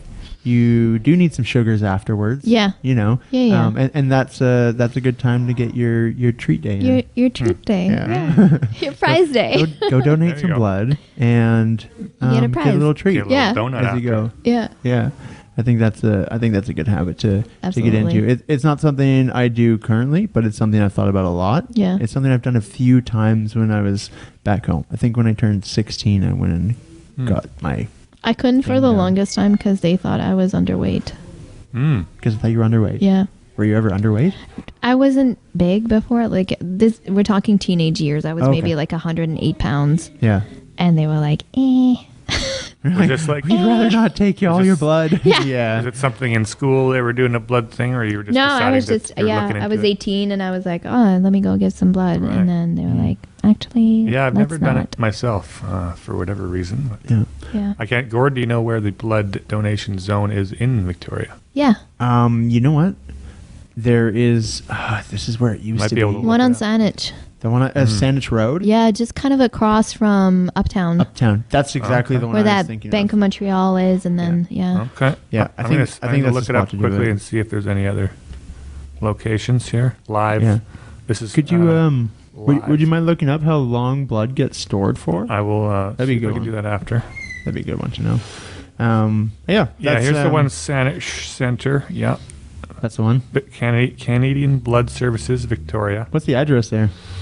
Address 3449 Saanich Road, Victoria, BC, V8X1W6. If you want to send them any. Yeah. So if you're listening to this and you think that that's a good idea and it's something that you can do and you're generally healthy, that's how you can do it. I'd give them a call. And if you've never donated before, I think you need to get a blood donor card. And then you're mostly good to go. There's a couple questions to ask, and I think a form to fill out, and then you can do it every 2 months. I can't remember, and I know that if you've had a recent tattoo, there's like a limitation. Yeah, there's like a year waiting period after you get it. All you tatters. Yeah. And I see they have strange hours. They're Tuesday to Saturday, so those who don't work on the weekends can go. But I'll get those to look up the hours for themselves. Yeah. Cool. But yeah, that's something that you can do that will make a massive contribution. Yeah. You know, even knowing your blood type is one of those things that's quite important. Yeah. Like right now we live in a very ideal situation, and hopefully it only becomes more ideal as we go. But in the off chance that it doesn't, you should probably know your blood type. Yeah. Mind you, they don't do it automatically anymore. Yeah. Because they used to do it when you were born. Yeah. But they don't do it automatically anymore. Mm-hmm. Unless there's a reason to, like if you need a transfusion, then they'll do your blood type and. Yeah. And just to clarify here too, this website here says that blood will last for about 42 days. Yeah, it's not long. No, not long. That's it? Yeah. Oh, sorry. That says if we. Did I say 2 months? Yeah, I think it We did. can start for 42 days if we do not freeze it. Frozen blood can be stored 10 years, but freezing blood is a poor way of storing it. That's just what this quick internet search is coming up with here. Gotcha. So we probably have some frozen blood banks. Yeah, it's but like for people who are really sick, they're like, we need can't that give freshy. Yeah. That's not going to work. Yeah. I want to go back to the topic of how nurses are treated and the things that happen. Yeah. I do work with a lot of nurses, and I've heard a lot of stories. I've been a part of some of these stories too. And what I notice often is you're dealing with people who are not themselves. No. Quite often. And it's challenging to say that, like, most of the times people are not trying to do things to you to piss you off. They're just so concerned about their health. They could be completely out of their minds for any number of things, either drugs they came in with or drugs that they've been given that they're reacting funny to, being uncomfortable with the situations. Sometimes you're in a room with people that you're uncomfortable with. Yeah. And while you're going through extreme pain, people react in insane ways. Yeah. That don't make any sense. Yeah. And you guys have to deal with that often. Yeah. Yeah. The population that I worked with, you could immobilize them like this. Because they were babies. So it was pretty easy, but dealing with the stress of the parents, definitely, like, that's happened before. Or sometimes we have cases where parents don't get along, and then there's like somebody has a restraining order against somebody else, or somebody is not supposed to be allowed to set foot on hospital grounds, and then they're here. So how do you deal with it? And then whose job is it to deal with that, right? the charge nurse. Yeah. Did you do any? Is it neonatal? Yeah. Did you do any of that work over here? Yeah. Or okay. Yeah, I Up did it until- from 2008 until December of 2017. Oh, so okay. 11 years. Right. Yeah. Right. 9 years here. Yeah. Yeah. When so as a charge nurse, then Yeah. you oversee some nurses. Yeah. Yeah. So they come to you with those problems. Yeah. When they come up, and you gotta decide what to do with them. Well, we in the hospitals there's a pretty good like security system as well. So patients or families that are at risk, there's a code called purple dot. Yeah. So there's a purple dot on the chart so that you know that there is some sort of social or aggressive situations that you need to be aware of. And it's usually transmitted during the report as well, so that everybody's kind of aware. Yeah. And then there'll be a description in the patient's chart saying like what exactly the situation is, or if it's a violent patient, it'll be it'll be brought up as well so that everybody's kind of aware and on alert. Yeah, and then I mean that's like best case scenario. Yeah. Right. That's when everything is going great and we can communicate this and do that. But when there's multiple emergencies or tough situations, or you're on your last shift of the month and you had to cover for somebody because somebody was sick. Yeah. And everybody's tired and everybody's trying to catch up because it's catch up day on everything. Yeah. And things like that get missed.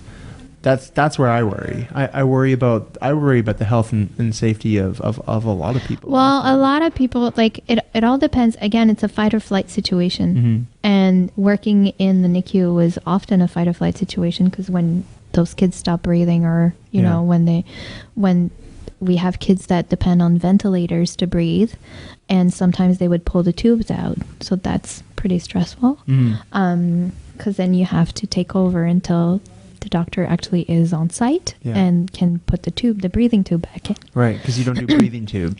I don't. That's a doctor's job. Yeah. Or a respiratory therapist's job. It's not my job. I'm not trained for that. It is not my job. Shout out to our RTs. Yes, RTs. They are amazing. Yeah. They are the like, what do you need? Okay. Yeah. So it's that fight or flight all the time. Yeah. And so it all depends on whether you jump in on the action or whether you take a step back. And each reaction is totally okay. Yeah, it has its own positives and negatives. Yeah. So I'm a jumper. I go in, then I go in the break room and then I shake. No. That's how my adrenaline gets comes out. Yeah. I start having the shakes after. Yeah, huh? Like a shock thing. Yeah. Shock. Yeah. You know what? I'm curious to talk to you about adrenaline since you brought it up. Yeah. I don't feel like I have adrenaline responses anymore. You don't? No. I don't know how to get one. You don't want one. Last time you were skydiving? No, you don't want one. You don't want one. But there's times where it's. Yeah, but if you so that's the thing with your adrenals, right? That's where you get your adrenaline response from. So if you get one on a consistent basis, you're going to deplete your adrenals. Yeah, no, I don't get one on a consistent basis. No, so you'll get it when you need it. Interesting. Because I've had it's a good thing. Yeah, because if you have too much adrenaline going on, that means you're in stressful situations, which may mean you're going to age and wear down your cells more. Okay. Yeah. Interesting. So there's a balance probably of stressful situations to increase your threshold to be able to. So that's getting into your out of your comfort zone. Right. So that's good stimulation to create a progressive situation where you're going to progress in something. Right. So that's a good kind of stress to have, but it's not something. It's not something that you want to do consistently. Okay. Because this is something I've been wondering about quite a lot. I've played sports. Yeah. All the time. Yeah. Rugby specifically. Yeah. I'm calm in that thing. Yeah. Like, okay, there's times where I'm not, but it's because rare. You know what you're doing. Yeah. Yeah. But it's rare. And then when you're in those moments of like, let's say like, I don't know, and look at a movie like Remember the Titans, and that moment comes where you know you got to shine, and there's an amount of nervousness that comes along with that. I don't get that part. It doesn't happen. Well, because it's not real. When I do, I do get that. If I put you on like a car crash, and I put you in that type of emergency situation where I'm like, Gord, I need your help. You need to do this. You need to do that. Right. You'll get it.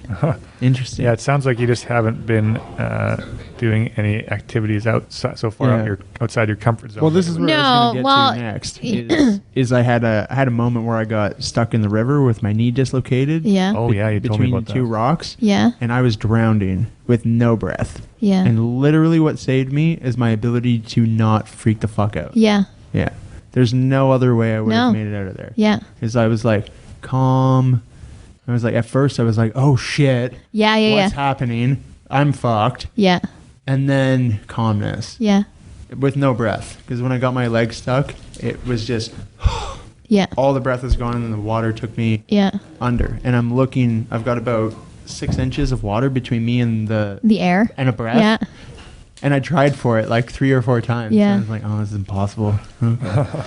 Chill. So what'd you do? I chilled. You chilled? I let everything relax and just went. It wasn't the relaxing that helped me. And having your little resting heart rate probably saved you. Probably. Yeah. And eventually what I kind of thought of is like, my knees turned backwards, but what if I try and kick it out? And that's what I did. Okay. I kicked it out. It wasn't great. It didn't come out of there awesome. Was it one of those surgeries? It wasn't. No? No, it was actually about 8 months after the surgery on that knee, though. Okay. And so I was really worried about it. Yeah. Yeah. When you're in a situation like that, a lot of things go through your mind. Yeah. And one of the things that went through my mind was, it would be easier not to make it out of this. Mm-hmm. I'm probably going to be really fucked up. Well, it's like, have you seen that movie where Franco?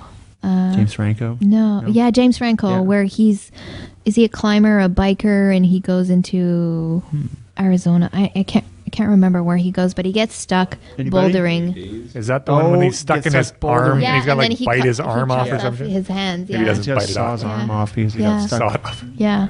Yeah, when he was exploring canyons. Yeah. Yeah. Yeah. So desperate measures. I read that book. Yeah. I didn't. Based on a true I don't story. think I watched Yeah. the movie. Yeah. Or if I did, I turned it off. When It's it was not all that so- pleasant, really. Yeah, it's not, It wasn't the greatest movie, but It's like the one where the people are stuck out in the water the whole time. You're like, good Lord, this is freaking me out. yeah. Yeah. Yeah. Like Blackwater. or- Yeah, whatever it is. I don't know. Yeah. I don't want to think about it. And then they just let themselves drown. Yeah, did Nope. they? Spoiler. Leave it to the Frenchie Yeah. to ruin it all. Well, that one was out quite a few years Yeah, ago. yeah, yeah. So I think we're okay Yeah. on that one. Yeah, it's been out for a little bit. If Whoopsies. you haven't seen it by now. I didn't get a Grammy either. I don't No. No. think. Yeah. That's the thing. Oscar? 28 hours. Oh, there we go. Oh, 128 yeah. hours. Yeah. Thank you, Isaac. Yeah. That's what it was called. Yeah. That's a long time to be stuck with your arm in a boulder. Yep. I'd probably cut it off. And I'd have lost my mind by he then. had to drink his pee too, I remember. Yeah.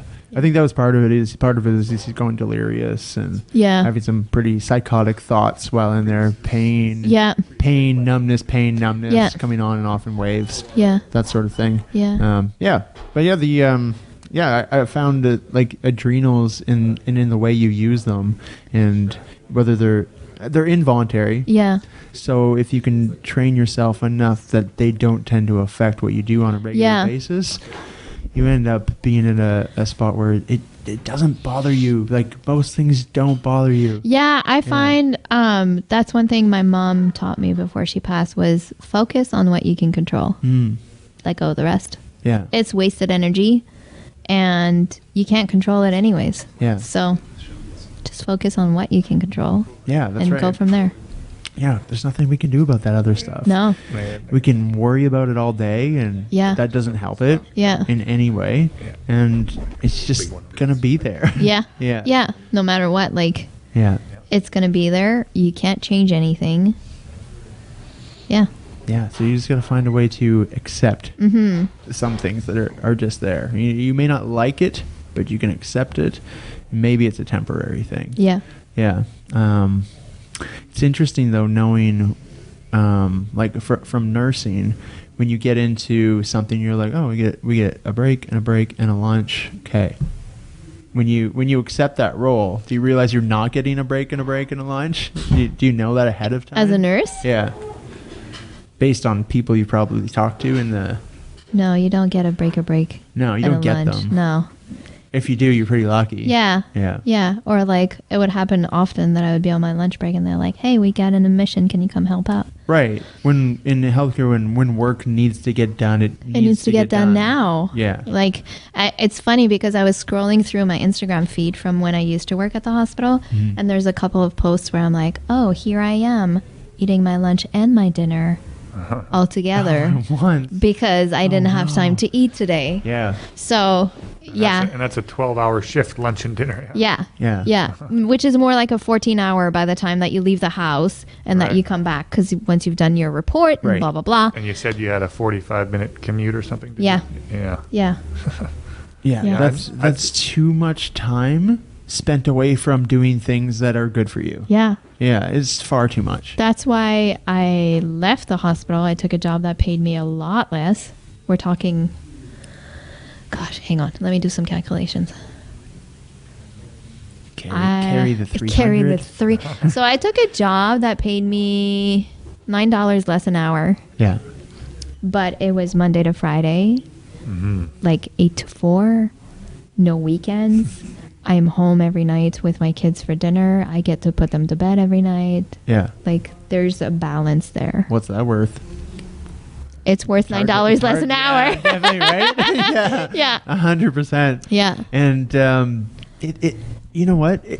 At that time, so let me ask a question instead. At that time where you're like, oh, if I take this $9 an hour less, I'm not going to be able to afford the things that I do right now? Were the things that you had to cut out? I was still married at the time, so it was a discussion that we had as a couple. Yeah. And my husband at the time was like, you're obviously exhausted. Like, something needs to change.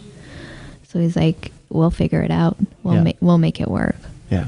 And yeah, we didn't, we were cautious with our money, but we weren't poor. Yeah, it didn't make you have to change like your housing situation or I don't know, cancel things that you needed otherwise.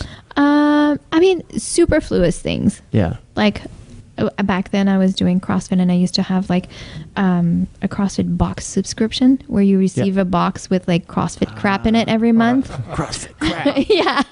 You open it and there's just curse words and well, there's a lot of packaging and then you get like a couple of supplements, like a headband, and a headband and a t-shirt and like stuff that you don't need, right? So but it was like, it's just fun to open the thing. It's fun, yeah. And so I cut that out and like you find stuff that you don't really need that you cut out, right? Yeah. To make it work. Yeah. Yeah. And that's good. That's important. Well, and probably paradoxically too, you have more time maybe to spend money when you're working like an 8 to 4 shift, and then you can. Or would you find that, or would it be the other way around? Hard to say. As a mom, I find that my priority is always my kids, and so I'll spend on them. Yeah. Rarely on me. Right, because I know people who've done these shift work where they've done 12, 14-hour days, and then they get time off, they spend money, but then when they've gone to another job where they do in the 8 to 4 or something, they got this extra time that they're used to spending money at, because always before when they had time off, they would be spending all the money. So now they're having to shift their See, to me, it was habits. different because on my days off, when I was working shift work, sometimes my kids would be at school or they would be at daycare or whatever. Mm-hmm. And so, yeah, I did have more time because then I wasn't full-time mom. Right. Whereas now I come home and You're on the same schedule now. on the same schedule as my kids, so I focus on them. So, yeah. Nice. That's cool. If you had the chance, would you spend more time with your kids, or you found a good level? I would. I mean, it's it's I spend time with them, but we do 50-50 custody. Yeah. So, which I again try to see the positive in everything. It allows me to focus on me. I'm a very introverted person. Introverted extrovert. Does that make sense? Yeah. Yeah. Yeah. I can be social when I need to. Like at work, I'll interact with my patients. I'll interact with my coworkers. Yeah. And then I come home and I'm like, don't want to talk to anyone. Yeah. Just leave me alone. And so on the week that I don't have them, I can do me 100%. Nice. And so if I want to have dinner at 9 o'clock at night, I have dinner at 9 o'clock at night. I don't have to eat at 6 with the kids. Yeah. But then it also allows me to recharge and focus and regroup so that the week that I am with them, they haven't had a timeout in a long time. And I don't know if it's because I'm a lot more patient or if it's because I am a lot less stressed and then I do get to enjoy the time that I'm with them. Mm-hmm. Before I separated, I felt like I was a primary caregiver 100% of the time. Yeah. And I never got that break, and it was weighing heavy. Oh, okay. And as a mom, you have that constant duality where you're like, I know I need to take time for myself, but when I do take time for myself, I feel guilty that I'm not with my kids. Right. But when I'm with my kids, Because I feel it's guilty that important. I'm not working out. Because it's really important. Yeah. And when I'm working out, I Yeah. feel guilty that I'm not spending time with my kids. So it's that constant back and forth all the time. Yeah. Yeah. How do you overcome that feeling of guilt to spend time on yourself? Because it's something that I ask that of people often in my job. Yeah. Having no real concrete example of me doing that for something that is so important. Like I get a ton of that time that you're talking about. I almost want all of that time to be all the time that I spend. I want it to be as much of that as I can. Yeah. Yeah. I find that for me, overcoming that guilt, it'll be like a 20-minute workout. Mm-hmm. In that time, my kids are on an iPhone or a tablet. So that's their time as well to have that Right. little treat. They get self-time too. Yeah, they get self-time and they can do whatever they want.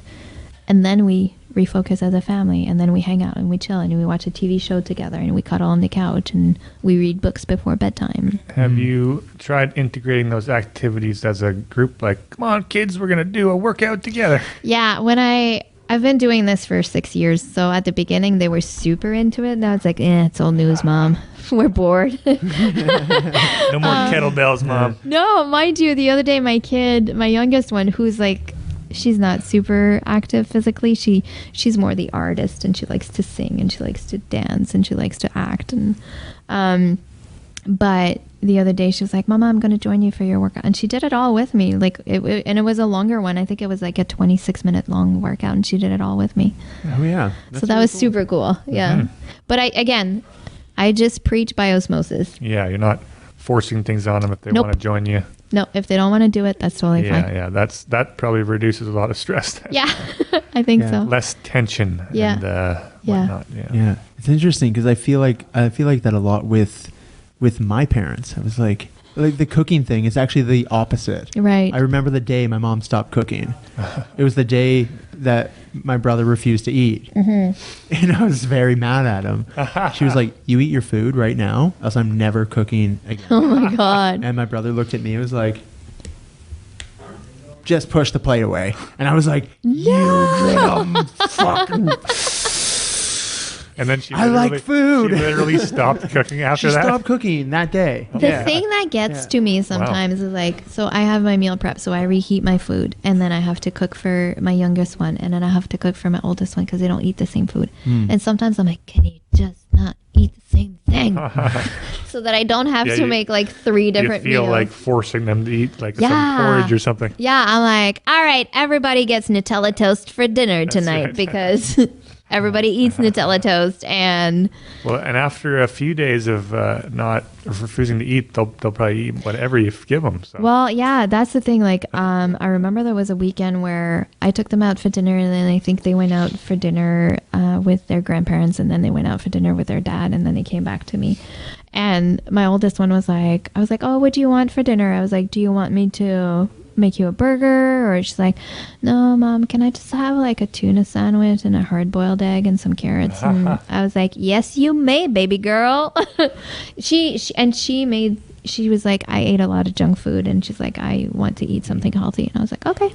Cool. Yeah. That's awesome. Yeah. That they have that awareness too. Yeah. To recognize that, like, oh, okay, I gotta eat something good. Well, that Yeah. may be the osmosis that you're talking about. They've seen you, making these healthy choices. And I things, would and they're hope like, so. I mean, Yeah. fingers like, crossed that Mom it's seems working. to know what she's doing. Maybe, Yeah. Yeah. we'll do what she does every once in a while. Yeah. I've seen it a lot from the other side, being like the kids that come from the bad parent, Right. whatever that means, comes from, and they're like, we went to McDonald's and Burger King and Wendy's and Subway and did all these things, and you come back to the house and they tell you that as Yeah. you're like making good food. Yeah. I really hope it goes the other way sometimes too, where you're like, Dad or Mom made seafood linguine. Yeah, yeah. Was it at home? Yeah. Or like made homemade pasta or made really good salad. Why don't we do that more often? I hope it goes that way a little bit too. And that's why, like, when she Yeah. helps out with the food prep and when she helps out with like the chores, I'm just like,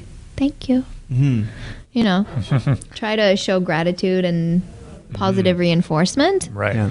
so that she associates that. Not with, being like, it's about time you did something. Yeah. You're like, No, well, it's like, thanks so much for your help. It's so helpful, and it goes so much quicker when you pitch in. Yeah. Yeah, positive reinforcement is a magical thing. Absolutely.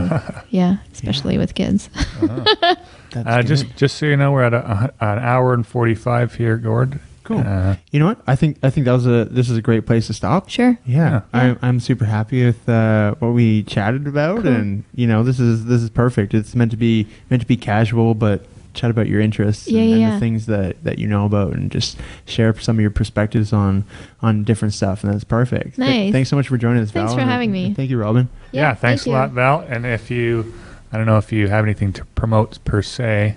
No, but just check her out on Instagram. She's super inspiring. What's your Instagram? Oh, it's at Lil Hangry Lifter. Lil Hangry Lifter. There you go. Yeah, I like it's the awesome. Sound of that. I sounds like there's a bit of humor involved, maybe here and there. Sometimes. Yeah, I like watching her on Instagram. It's consistent. You can see her always working, always doing something. She videos her workouts. It's a no frills. She's in her living room or outside or in my bedroom most of the time. Yeah, it looks like she's stepping up on a table some days. I am. It's my living room table. There you go. You got to utilize what you have around you. Yeah, so check her out at Lil Hangry Lifter. And Gord, you're at Focus Strength Performance on Facebook. Is that me? I think that's you. Is that me on Instagram too? No, I think you're Coach Gord. Coach Gord Kehoe on Instagram.